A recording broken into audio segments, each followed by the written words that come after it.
At 24 years old, Ethan Carter stood in the small bedroom he had occupied for most of his life, staring at the navy, blue blazer hanging carefully on his closet door. To anyone else, it was just an ordinary jacket. The fabric was slightly worn, and the sleeves showed signs of age. But to Ethan, it represented something far more valuable. It represented hope. For years, his life had felt like a never-ending cycle of disappointment.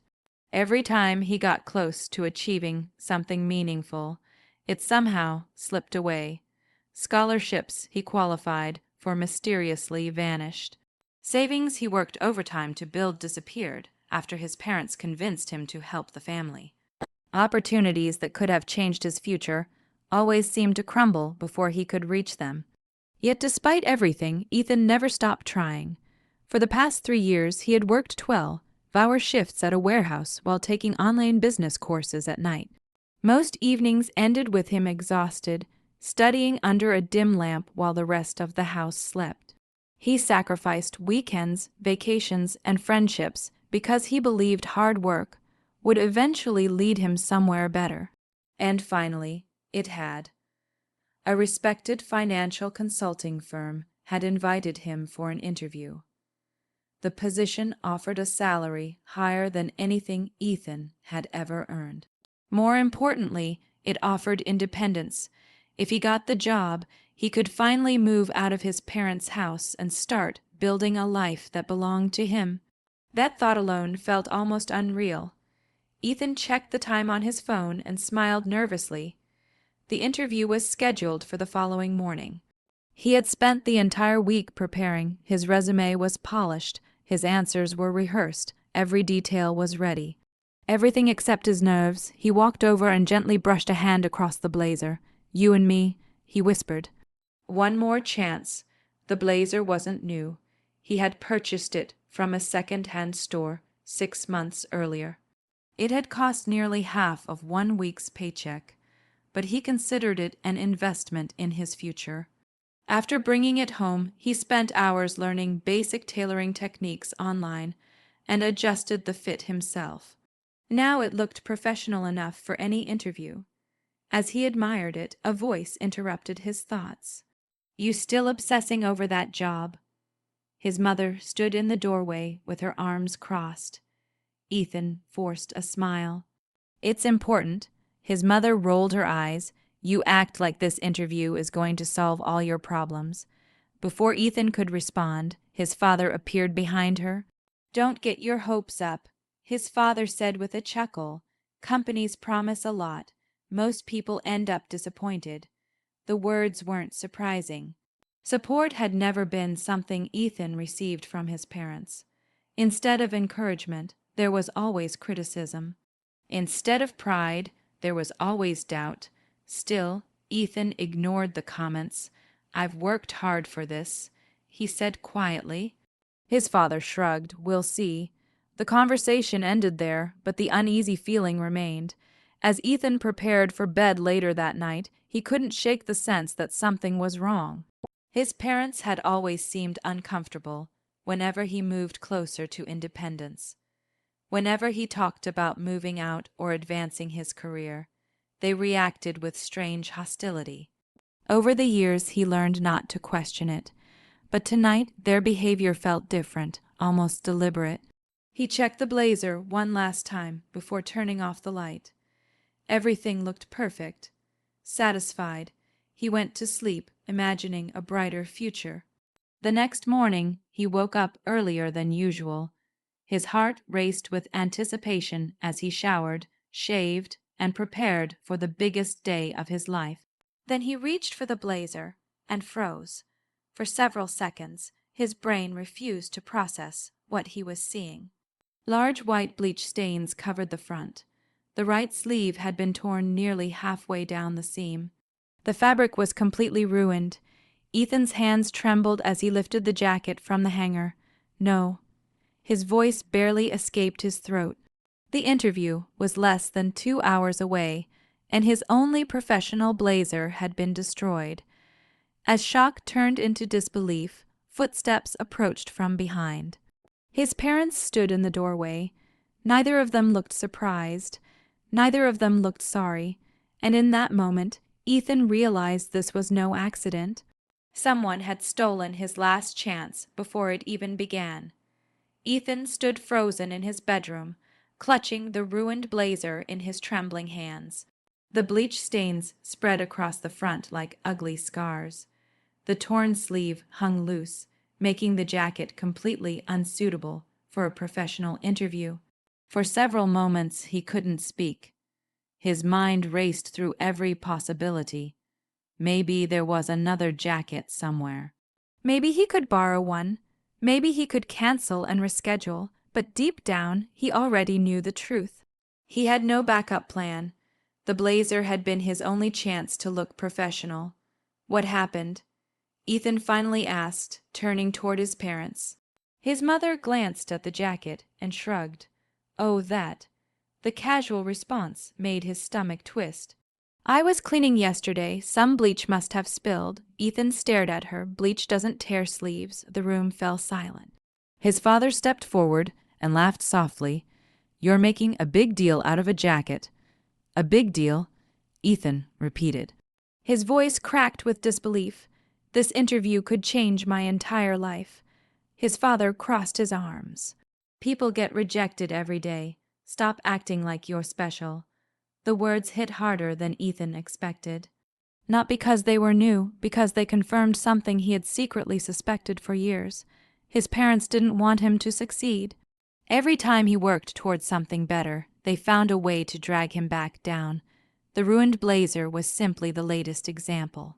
For a moment, anger threatened to overwhelm him. He wanted to scream. He wanted answers. He wanted to know why the two people who were supposed to support him seemed determined to destroy every opportunity he earned. Instead, he took a deep breath. Arguing wouldn't fix the jacket. Arguing wouldn't get him to the interview. Without another word, he walked past them. Behind him, he heard his father mutter, "Waste of time anyway." The comment followed him all the way to the bus stop. The morning air felt cold as Ethan sat alone, holding the damaged blazer across his lap. People glanced at him during the ride downtown. Some looked curious, others looked judgmental. Each stare reminded him how ridiculous he probably appeared. Several times he considered turning around. No one would blame him. No company would hire someone dressed like this. Yet every time the thought entered his mind, another thought pushed it away. If he quit now, his parents would win. They would get exactly what they wanted. That realization kept him moving. An hour later, Ethan stepped inside the towering glass headquarters of the consulting firm. The building was breathtaking. Polished floors reflected the bright lights above. Employees in elegant suits moved confidently through the lobby. Meanwhile, Ethan stood there wearing a stained blazer with a torn sleeve. His confidence vanished instantly. The receptionist greeted him politely, but Ethan noticed her eyes briefly drift toward the damaged jacket. Heat rushed into his face.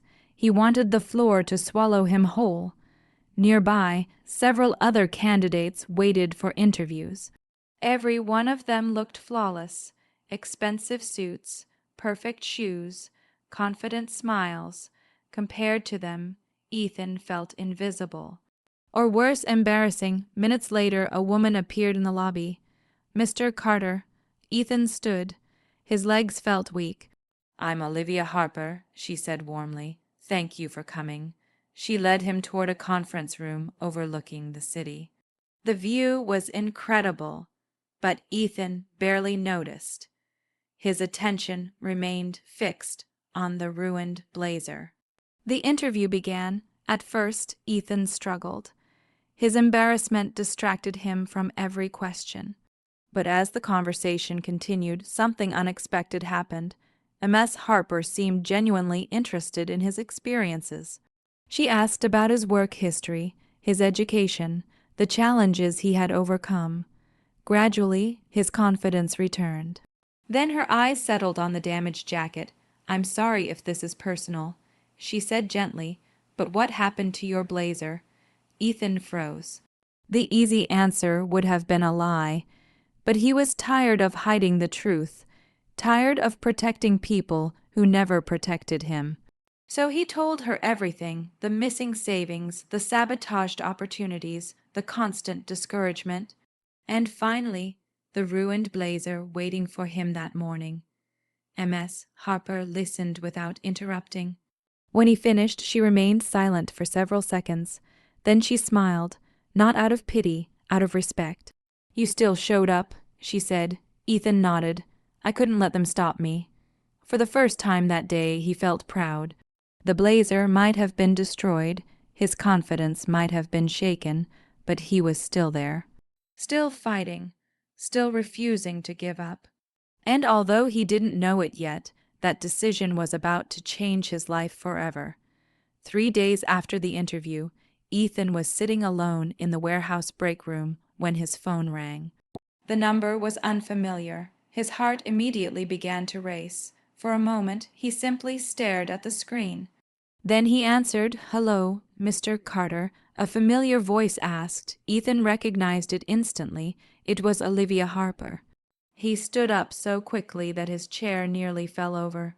"Yes," he replied nervously. "I have good news," she said. "The team was extremely impressed with your interview. We'd like to offer you the position." For several seconds, Ethan couldn't speak. The words felt unreal. After years of disappointment, failure, and setbacks, someone had finally given him a chance. A real chance. The salary alone was more money than he had ever imagined earning. But the most valuable thing wasn't the paycheck. It was freedom. When the call ended, Ethan sat quietly and stared out the warehouse window. For the first time in years, he could see a future beyond his parents' control. And that future raised a question he had been afraid to ask for a very long time. What if they had lied about more than the blazer? The thought lingered in his mind for weeks. After starting his new job, Ethan rented a small apartment across town. It wasn't luxurious, but it belonged to him. No criticism, no manipulation, no constant reminders that he would never succeed. The silence felt strange at first, then it felt wonderful. One evening, while unpacking old belongings, Ethan found a photograph of his grandparents. He smiled sadly. His grandmother had always adored him. When he was a child, she constantly talked about helping him attend college one day. "Education is something nobody can steal from you," she used to say. The memory hit him like a wave. Years ago, after his grandparents passed away, Ethan had asked his parents whether they had left anything behind. The answer had always been the same, no. According to them, there had been no inheritance, no savings. Nothing. At the time, Ethan believed them. Now he wasn't so sure.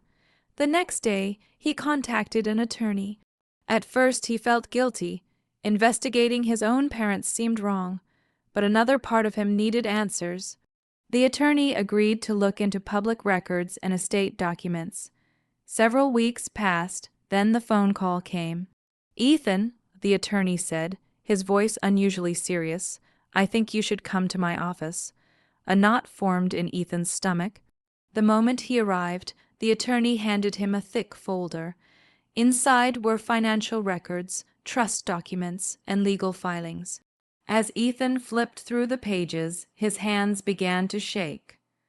The truth was worse than he had imagined. His grandparents had left him an inheritance, not a small one. A trust fund worth more than $200,000 had been created specifically for his education and future. Ethan felt his chest tighten. For years he had struggled to pay tuition, worked exhausting jobs, missed opportunities because he lacked money, all while a trust fund existed in his name, a trust fund he had never received. "That's not all," the attorney said quietly.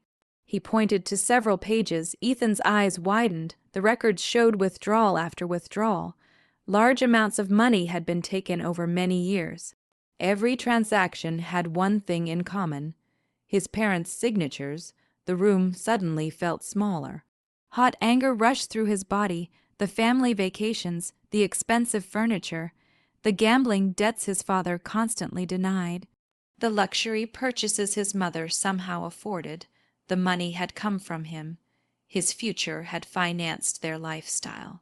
Every sacrifice he made suddenly felt different. He had never been struggling because life was unfair. He had been struggling because the people he trusted most had stolen from him. Ethan sat silently, staring at the documents. Years of confusion finally made sense. The missing opportunities, the constant financial crises, the sabotage. His parents had never wanted him independent. If he became successful, he might discover the truth. And now he had, as he closed the folder, the sadness disappeared. In its place came something stronger.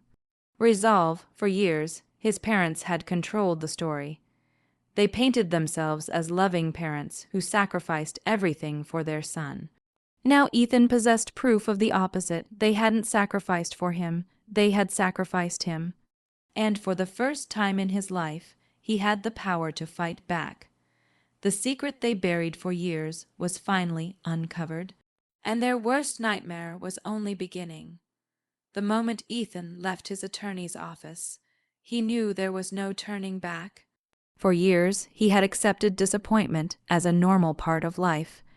He had blamed bad luck, difficult circumstances, and his own limitations for every missed opportunity. But now he knew the truth. His future had not been lost. It had been stolen, and the thieves were the two people who had spent his entire life pretending to love him. Over the following months, Ethan and his attorney carefully built their case. Every bank statement was examined. Every withdrawal was traced. Every document connected to the trust fund was gathered and organized. The evidence became impossible to ignore. More than $200,000 meant for Ethan's education and future had disappeared through accounts controlled by his parents. What shocked Ethan most wasn't the amount. It was the pattern. The money had vanished during the exact years he struggled the most. When he skipped meals to save tuition money, when he worked overnight warehouse shifts to pay rent, when he turned down opportunities because he couldn't afford them, at every difficult moment, the resources that could have helped him had already been taken. Meanwhile, his parents enjoyed expensive vacations, new vehicles, and a lifestyle they never should have been able to afford. The realization hurt more than Ethan expected. Not because of the money, because of the betrayal. The lawsuit moved forward. Almost immediately, panic spread through the family. Relatives who rarely called suddenly wanted to talk. Some urged forgiveness. Others insisted family problems should remain private. A few even accused Ethan of being selfish. "You only get one set of parents," one aunt told him. Ethan listened quietly before answering, "and I only got one future." The conversation ended there. For the first time in his life, he refused to carry guilt for someone else's actions. Weeks later, the case reached court. Ethan sat silently beside his attorney as the evidence was presented. Across the room sat his parents.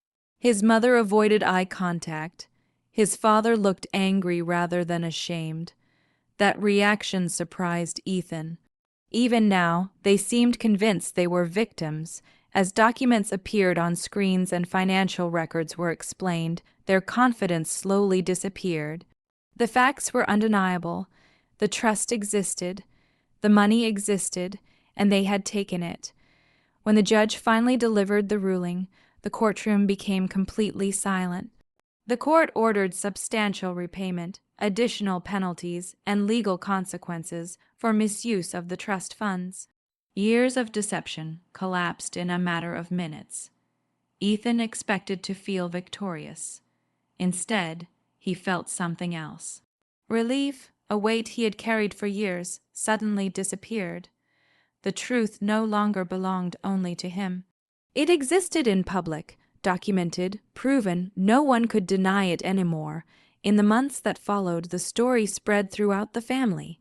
Relatives who once doubted him began apologizing. Several admitted they had believed the negative stories his parents told about him. Stories claiming he was irresponsible, lazy, and ungrateful. Now they understood the reality. Ethan accepted some apologies. Others he simply acknowledged and moved on. His focus wasn't on revenge anymore. It was on building the life he deserved. His career at the consulting firm flourished. The determination that carried him into the interview wearing a ruined blazer impressed his supervisors just as much as his skills. Promotions followed, new opportunities appeared. His confidence grew stronger with every success. 2 years later, Ethan stood inside a home he had purchased with his own earnings. As he unpacked boxes from storage, he discovered something hanging in the back of a closet, the blazer. The same navy blue blazer his parents had ruined before the most important interview of his life. The bleach stains remained. The sleeve was still torn. For a moment, he simply stared at it. Then he smiled. His parents believed destroying that blazer would destroy his future. Instead, it exposed exactly who they were. That ruined jacket had led him to the truth. It pushed him to stop hiding, to stop accepting mistreatment, to reclaim everything they had stolen. Ethan carefully hung the blazer inside his new closet, not as a reminder of pain, but as a reminder of strength, because the sweetest revenge wasn't the lawsuit. It wasn't the money he recovered. It wasn't watching his parents lose the image they spent years protecting. The sweetest revenge was living a successful life they could never control. And every time Ethan looked at that damaged blazer, he remembered one simple truth. The thing meant to break him became the very thing that set him free.